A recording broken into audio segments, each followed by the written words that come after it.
So, a few days ago, just before I started making videos about wild edible plant recipes from the joy of cooking, I asked my boyfriend if he ever put cleaver leaves or plantain leaves in our soups when he made soups for us, like in the broth to season them, and he said no.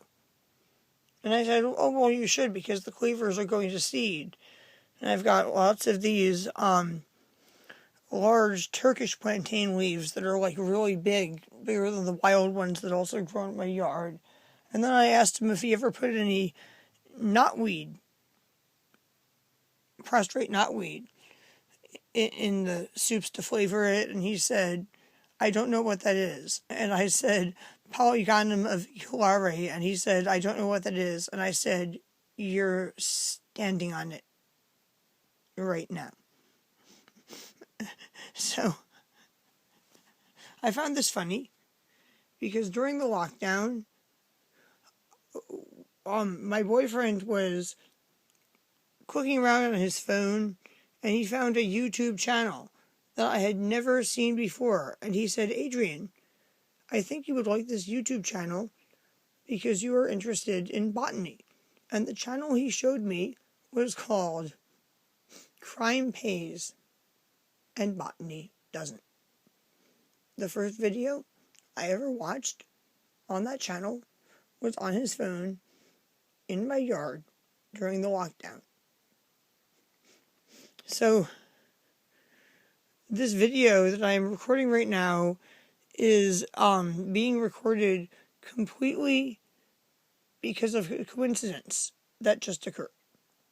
The coincidence that just occurred is my boyfriend made a salad. There's the salad. It is a cucumber salad, as you can see, with some lettuce and some blueberries and some onion and some balsamic vinegar and some type of oil. And he asked me to read a book to the children while everyone was eating this salad. So I said, what book could I read to the children? How about reading them the cucumber recipes from this old copy of The Joy of Cooking that I have? So, I opened up the book to the section about making cucumber salads. I'm going to open it up right now and show you.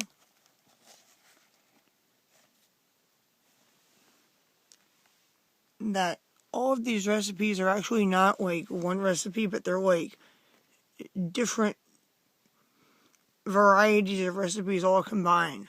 Like this one says you can put chopped dill or burnet or finely sliced Bermuda onion rings on the salad to garnish it. So before I talk about burnet, I'm going to really quickly talk about Bermuda onions. I ordered what was supposed to be a unopened package of Bermuda onion seeds from the 1930s and received an empty package. Modern Bermuda onions look different than the ones called for in my old cookbooks. I think it might be because they have been crossbred with modern onions or other varieties of onions. But if anyone has an unopened or opened but not fully used package of antique Bermuda onion seeds from 100 years ago, please send it to me, because I now have like 5 old cookbooks that specifically call for Bermuda onions in certain recipes. But it says you can use chopped dill, which I have in my yard, or burnet, which I have growing in a flower pot right here next to me. And burnet is something that a lot of Americans have not heard of. And because a lot of Americans have not heard of it, I have the plant tag right here. So, here's the plant tag. Let me not put it on my old cookbook and zoom in on it and show you. Can you see that? It's not focusing. I need to move this bowl of salad. Maybe get out of the light.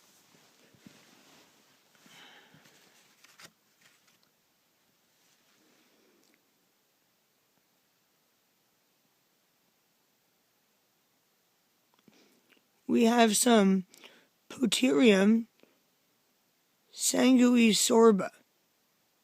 Poterium Sanguisorba, also known as Burnet or salad Burnet. And it is from log house plants, traditional healing herbs. And I don't know what all of this stuff is about being used in Chinese medicine, but this is the plant that they're talking about that is used in cooking. It's used in cooking as a flavoring or as a garnish. It says young leaves of cucumber flavored Burnet can be added to salads, cottage cheese, and cream cheeses, sour cream, soups, and vinegars. Alright, that's really interesting. It also has a recipe for making a tea that you're supposed to steep for 10 to 15 minutes and drink 3 times a day. I don't know anything about the medicinal uses of this plant, and I guess I should have researched that before making this video. I only know about how it can be used to flavor cucumber salads or mixed drinks made with cucumbers to make them taste more cucumbery. I was surprised to see it in this old cookbook, but this old cookbook seems to be the gift that keeps on giving. Anyway, I'm going to put my tag back in my plant and then show you what the plant looks like. And there is the plant, which is, of course, sitting on my bed. Of course.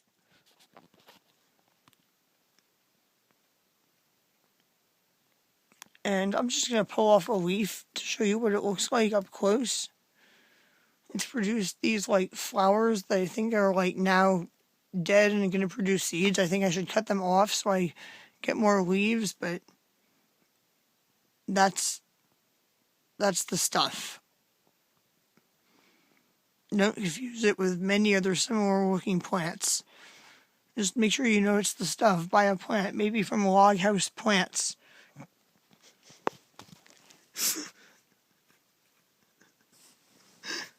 And every time I pull leaves for one of these videos, I always use them to make something. These are all going to go into some broth I'm going to use to cook my dinner tonight, or be chopped up to garnish the salad I didn't finish.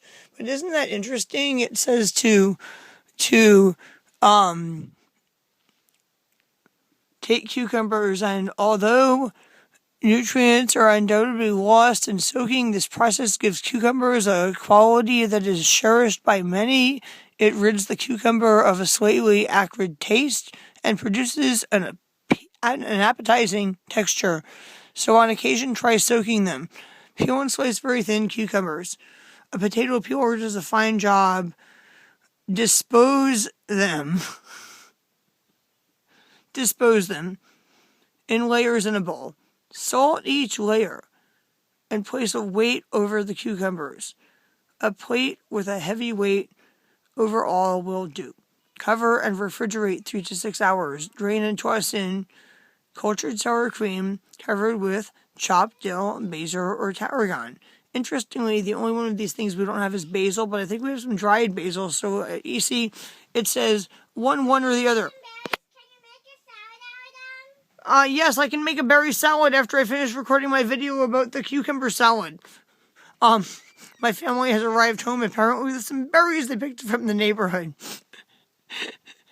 See, like I said, these are many recipes in one. Because if you had all these ingredients, you could now you have your cucumbers, and you could cover one with chopped dill, one with basil, one with tarragon, or one with a mix of 2, or one with a mix of 3. Let's, calculate the amount of recipes you could make out of just this one recipe. Slice, leaving the skins on.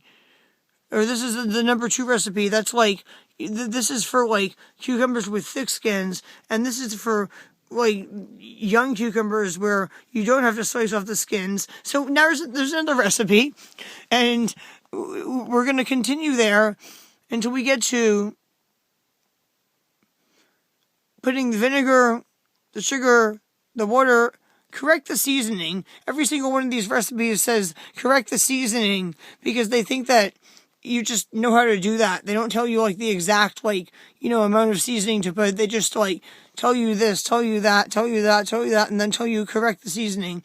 And this one says to garnish it with the dill or Burnet or Bermuda onion rings. See, this is really, really interesting. This is a really interesting book. There's like recipes for like every occasion you could imagine. This one is with lettuce or watercress, or moisten with any of these dishes from all these other pages. If you end up in Asia and need some lotus fruit salad, that's how to cook it. How about an okra salad? Need to know how to cook that? Like, it's just beyond. It's really interesting. It's really interesting.